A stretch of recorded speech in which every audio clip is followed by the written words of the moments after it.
Welcome back to Marriage Through the Lens of the Bible. My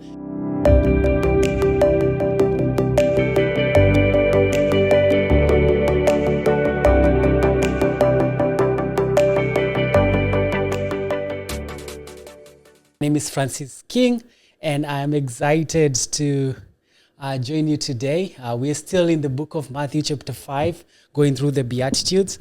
And today was a very interesting beatitude. I felt like over the last few weeks, God has tested me on each and every one of these beatitudes, and it's not been easy, but it's been a blessing. I have grown spiritually as a friend, as a father, and tonight's beatitude is very dear, and I believe these beatitudes, as we've been going through them, they are so important, especially for your marriage, for your relationships. If you can model the way Christ wants us to show up and represent Him, and almost like the code of conduct as believers, would make a better world, better families, better marriages. And so if you've not watched the other beatitudes that we've been sharing about, please go watch the playlist. But today, let's just dive in. So today's verse 7. And the Bible says, "Blessed are the merciful, for they will be shown mercy. Blessed are the merciful, for they shall be shown mercy." What comes to mind when you hear the word mercy? As I was doing my study here, I learned that mercy is compassion plus action. It's not just feeling bad or having empathy. It is following up with action. And most of the time, you'll be presented with situations or circumstances where you can choose to either show mercy or not to. And most of the time, if we operate in our flesh, you will choose not to show mercy. You will choose to avenge and revenge and cause harm to someone's life. And I love this verse. It came at a season in my life where I was given an opportunity to extend mercy. I was given an opportunity to show mercy. Not because whoever I needed to show mercy deserved it, and that's in my own limited thinking, but it's because mercy has been extended to me by Christ. And so it is mandatory that I extend that, not just to my spouse or my friends, but so that others too, when I wrong them, they'll be able to extend mercy. They will remember at a point where I had the trigger, I didn't pull it.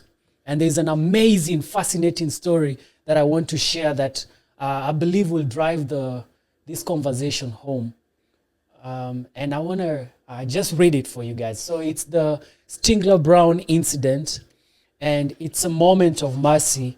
And this is a true story, happened in December 20th, I believe 1948. And so I'm just going to read. It was December 20, 1943. And the skies over Europe were ablaze with war. Charlie Brown, a young American pilot, and his B-17 bomber crew were on a mission, flying deep into Nazi Germany. This mission was anything but routine. After dropping their payload, their B-17, nicknamed Ye Olde Pub, took a brutal hit from anti-aircraft guns. German fighters swarmed them, riding the plane with bullets. It seemed like the bomber was a ticking time bomb, seconds away from breaking apart. Brown's plane was in shambles. One of the engines was gone, another was failing, and the fuselage was peppered with gaping holes. Let me bring this closer so I can see. Most of these crew members were wounded, and the oxygen system had been destroyed. At 25,000 feet, this was a death sentence. The crew only hope was to make it back to England, but the odds were grim. Then came Franz Stingler, a German fighter ace. Stingler was an experienced pilot, credited with multiple kills that day. He was on the hunt, spotting the struggling American bomber. He was closed in on the Machete BF-109, ready to strike the final blow that would bring him one victory closer to the Knight's Cross, German's highest honor for valor. So he had 29. He just needed one more to get that credential, whatever that was. So, but he drew nearer. Stingler's finger froze on the trigger. Instead of a powerful, defiant warplane, he saw a shattered shell limping through the sky, barely hanging on. He noticed the rear gunner slumped over and moving, and through the holes in the bomber's side, he glimpsed injured crew members tending to each other. Stingler's thoughts flashed back to something his flight commander once told him. If I ever see or hear of you shooting at a man in a parachute, I will shoot you myself. You fight by the rules of war for your honor, not just for the rules. Stingler sensed an honor kicked in. Stingler's sense of honor kicked in. He could see himself in those young men fighting for their lives far from home. He knew they didn't deserve to die like this, risking everything, his life, his career, and even facing potential execution. If his superior discovered his action, Stingler made a bold choice. He positioned his plane alongside Brown's, matching its speed and course. Brown, shocked, could only stare and confused and unsure of what Stingler was doing. Then something astonishing happened. Stingler didn't shoot. Instead, he gestured for Brown to turn back towards England. Brown, unsure of the German intent, continued flying straight. So Stingler realized that Brown didn't understand. Went further, he flew beside the bomber like a guardian escort all the way to the North Sea, keeping enemy planes and anti-aircraft gunners at bay. He saluted, peeled off, and let Brown and his crew continue their journey back to safety. When they finally touched down in England, the American crew was in disbelief. They couldn't process that a German pilot, a supposed enemy, had let them go. Brown was deeply affected by the encounter, but he couldn't tell anyone about it for years, fearing retribution from Stingler. Decades passed, and Brown could never shake that memory of the German fighter pilot who spared his life. Years after war, in a moment of resolve, he began searching for Stingler, hoping to find him and thank him for his compassion. After a long search and countless letters, the two finally reconnected, Brown and Stingler, now old men, reunited in person and embraced, both in tears. They had once been enemies, but Stingler's act of mercy had forged an unbreakable bond. Their reunion was like something from a novel. They became dear friends, sharing family gatherings, holidays, and lifetime of memories that had things gone differently would never have happened. In Stingler's final years, he often said, "Charlie is the best friend I ever had." He deserved death. He had an opportunity to destroy his life, but he chose not to. What opportunities have been presented to you in the past? What opportunities have been presented to you lately? What opportunity has been presented to you today to extend mercy to your friend who does not deserve, to extend mercy to your wife who you feel like they do not deserve? You see, this thing of the beatitude, it's root to fruit. You extend mercy, that is root. Mercy is extended to you. That is fruit. You put in yourself in a position where you are spiritually poor and you empty yourself and your pride and you tell God that I need you in my life to be able to do life. And the fruit of it is that the kingdom of heaven belongs to you. And the other one is you mourn after your sin to the point where you do not want to go back to that lifestyle. And the Bible says he will come quickly and comfort you. And he says, for those who thirst after righteousness, they will be filled. He also talks about meekness, where is strength under control. When you have the opportunity to destroy somebody's life, when you have the opportunity to avenge your spouse for that you feel like they rightfully wronged you, but you choose not to. And today, you have an opportunity to extend mercy to a friend, a colleague, to your spouse. And the promise is, which is also the fruit, is that you will obtain mercy. That God will not forget how merciful you are to your spouse. That God will not forget how merciful you are to your friend.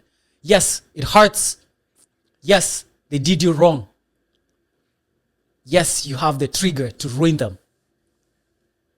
But don't do it. Don't do it. Extend mercy. One, it is freeing. The second, it makes you a better person.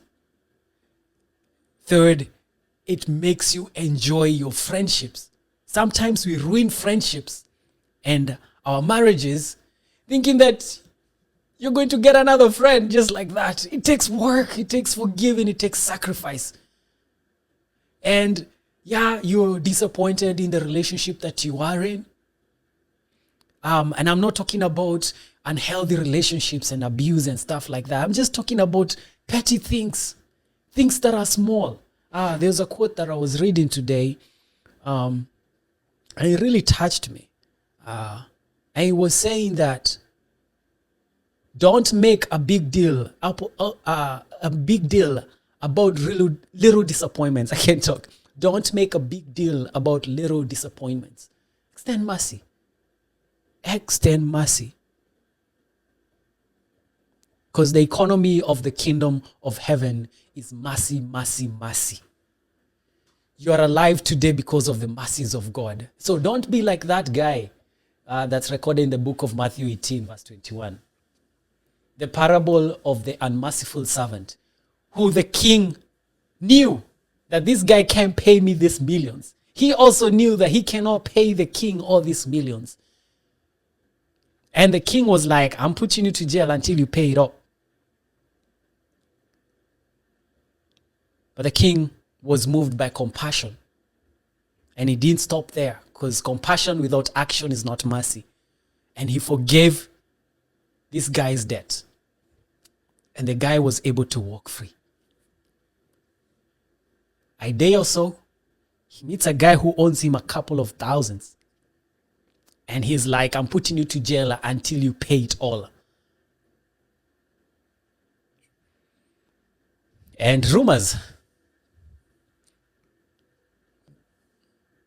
got to the king. And they were true. This guy that you just forgave millions just put his friend in jail for a couple of thousands. And that was it. God has extended so much mercy to us that whoever you think has wronged you, they deserve mercy. They deserve mercy. So, my challenge for me and for you today, this week, this month, can you forgive? Can you look for opportunities where you can extend mercy?